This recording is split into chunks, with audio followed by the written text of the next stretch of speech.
Friends and welcome all of you to maths classes. आज हम class 8 का chapter number 2 है वो पढ़ेंगे। क्लास 8 का हमारा चैप्टर नंबर 2 है linear equation in one variable. हमारा चैप्टर है linear equation in one variable. देखिए वेरिएबल क्या होता है। सबसे पहले हमारे पास में इक्वेशन है x - 2 = 7। इसमें वेरिएबल पार्ट कौन सा होता है? ऐसा पार्ट जो अल्फ़ाबेटिकल वैल्यू या फिर अल्फ़ाबेटिकल वैल्यू के साथ में होता है उसे हम वेरिएबल पार्ट बोलते हैं। यहाँ पर a भी हो सकता है, b भी हो सकता है, c भी हो सकता है, x भी हो सकता है, p भी हो सकता है, w भी हो सकता है, कोई भी वैल्यू हो सकती है। उसे हम क्या बोलेंगे? वेरिएबल पार्ट बोलेंगे। जो हमारे पास में x, 2 और 7 है इसे हम ट्रम बोलते हैं। क्या बोलते हैं? ट्रम। तो हमें इसी के साथ में इन्हीं नंबरों के अंदर हमें x की वैल्यू फाइंड आउट करनी होती है। तो देखिए यहाँ पर हम x की वैल्यू कैसे फाइंड आउट करते हैं। हमारा फर्स्ट क्वेश्चन है x - 2 = 7।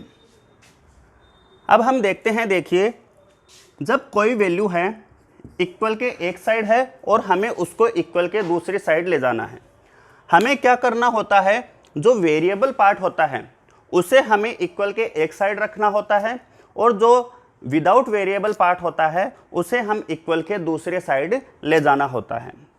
कई बच्चों के माइंड में क्वेश्चन होता है कि सर हम राइट हैंड में वेरिएबल पार्ट को रखें या फिर लेफ्ट हैंड में वेरिएबल पार्ट को रखें। उससे हमारे क्वेश्चन के आंसर पर कोई इफेक्ट नहीं पड़ता है। हम कोई भी साइड में वेरिएबल पार्ट को रख सकते हैं। सबसे पहले हमें वेरिएबल पार्ट को एक साइड रखना है और अनवेरिएबल पार्ट को दूसरी साइड ले जाना है। तो देखिए कोई भी अपन पार्ट को दूसरे साइड इक्वल के इधर से उधर ले जाएंगे तो हमारे साइन में चेंजिंग हो जाएगा। हमारे पास में अगर कोई वैल्यू प्लस में है तो इक्वल के दूसरे साइड में जाते ही माइनस की हो जाएगी। अगर कोई वैल्यू माइनस की है तो इक्वल के दूसरे साइड में जाते ही वो वैल्यू प्लस की हो जाएगी। कोई वैल्यू मल्टीप्लाई में है तो इक्वल के दूसरे साइड में जाते ही डिवाइड हो जाएगी और कोई वैल्यू डिवाइड है तो इक्वल के दूसरी साइड में जाते ही मल्टीप्लाई हो जाएगी। हमें इन चीज़ों का ध्यान रखकर हमारा जो क्वेश्चन है उसे हमें सोल्व करना है। देखिए अब हम हमारा क्वेश्चन सोल्व करते हैं। देखिए x - 2 = 7। मैंने आपको बताया वेरिएबल पार्ट को एक साइड रखेंगे, अनवेरिएबल पार्ट को दूसरी साइड ले जाएंगे। तो हम x को एक साइड रख लेते हैं और इसको हम दूसरे साइड ले जाएंगे। तो देखिए इक्वल के दूसरे साइड हमारे पास पहले से ऑलरेडी 7 है, माइनस का 2 है, हम इसे इक्वल के दूसरे साइड ले जाएंगे तो माइनस है उधर जाकर किसका हो जाएगा? प्लस का। तो x की वैल्यू हमारे पास कितनी आ जाएगी? 9। आई होप सभी को समझ में आ गया है। इसी तरीके से हमें इसको सोल्व करना है। आगे देखिए क्वेश्चन नंबर 2। क्वेश्चन नंबर 2 क्या है? y + 3 = 10। यहाँ पर प्लस की 3 है, इक्वल के दूसरे साइड जाते ही किसका हो जाएगा? माइनस का। तो y = 10 - 3। तो y की वैल्यू क्या आ गई? 7। आ गया सभी को समझ में? यहाँ पर हमारे पास में y की वैल्यू आ गई है 7। आगे देखिए क्वेश्चन नंबर 3। 6 = z + 2। अब हमारे पास में इक्वल के दूसरे साइड में वेरिएबल पार्ट है, कोई दिक्कत नहीं है। हम क्या करेंगे? जो अनवेरिएबल पार्ट है उसको हम इक्वल के दूसरे साइड ले आएंगे। पहले हमें 6 लिखा हुआ है, हम उसको लिखेंगे। एक चीज़ को हमेशा हमें ध्यान रखना है, जो नंबर हमारे पास में इक्वल के दूसरे साइड में लिखा हुआ है पहले हम उसी को लिखेंगे, उसके बाद में ही दूसरे नंबर को हम लिखते हैं। अब देखिए प्लस का 2 है, इक्वल के दूसरे साइड आते ही किसका हो जाएगा? माइनस का 2 = z। z की वैल्यू क्या आ जाएगी? 6 - 4 = 4।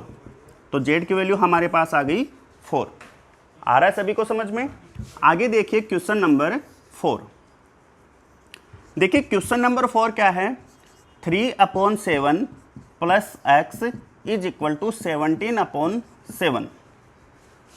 क्वेश्चन दिया हुआ है, इसके अंदर हमें क्या करना है? हमारे पास में वेरिएबल पार्ट ये है और अनवेरिएबल पार्ट ये है, इसे हमें इक्वल के दूसरे साइड ले जाना है। ये वैल्यू जो है प्लस में है, इक्वल के दूसरे साइड जाते ही किसकी हो जाएगी, माइनस की हो जाएगी। तो सबसे पहले हम देखिए x को लिखेंगे इज इक्वल टू 17/7 और ये प्लस का है, उधर जाते ही माइनस का हो जाएगा 3/7। आगे हम देखिए x को एज इट इज नीचे उतारेंगे, इज इक्वल, इन दोनों का एलसीएम कितना आएगा, इन दोनों का एलसीएम आएगा 7। यहाँ पर हम एलसीएम करके लिखेंगे, ये 17 आएगा और ये 3 आएगा। आ गया समझ में। x इज इक्वल 17 में से जब हम 3 को लेस करेंगे तो हमारे पास कितना बचेगा, 14, और 14 डिवाइड बाई 2। जब हम 14 को 7 से डिवाइड करेंगे तो हमारे पास में आंसर कितना आ जाएगा, 2। आई होप सभी बच्चों को यह क्वेश्चन समझ में आ गया है। इसी अकॉर्डिंग हमारी एक्सरसाइज नंबर 2.1 में सभी क्वेश्चन दिए हुए हैं। इसी से रिलेटेड एक मैं क्वेश्चन आपको 12th वाला और बता रहा हूँ। सभी क्वेश्चन इसी टाइप के हैं। आपको अगर और भी कोई डाउट आता है इस एक्सरसाइज में तो आप मुझे कमेंट करके वापस अपने आंसर क्वेश्चन वगैरह पूछ सकते हो। देखिए सब हम 12th वाला क्वेश्चन और देखते हैं। x/3 + 1 is equal to 7/15। हम क्या करेंगे, हमारे पास में +1 है, इक्वल के दूसरे साइड जाते ही किसका हो जाएगा, ये तो एज इट इज ऐसा का ऐसा रहेगा, 7/15 - 1। अब हमें क्या करना है, इसे एलसीएम लेकर पहले सोल्व करना है। ये तो एज इट इज ऐसा का ऐसा ही रहेगा, इसका एलसीएम आ जाएगा 15। 15 1 जा 15, 1 को हम 7 से मल्टीप्लाई करके यहाँ पर लिख देंगे और माइनस यहाँ पर 15 आ जाएगा। अब हमारे पास में आगे देखते हैं, आगे के स्टेप में ये एज इट इज नीचे आ जाएगा। 7 में से 15 नहीं जाता है, 15 में से 7 माइनस करेंगे तो माइनस का 8/15। अब देखिए आगे 3 हमारे पास में डिवाइड में है, 3 क्या है, डिवाइड में है, इक्वल के दूसरे साइड जाते ही ये मल्टीप्लाई हो जाएगा। तो x इज इक्वल -8/15 × 3।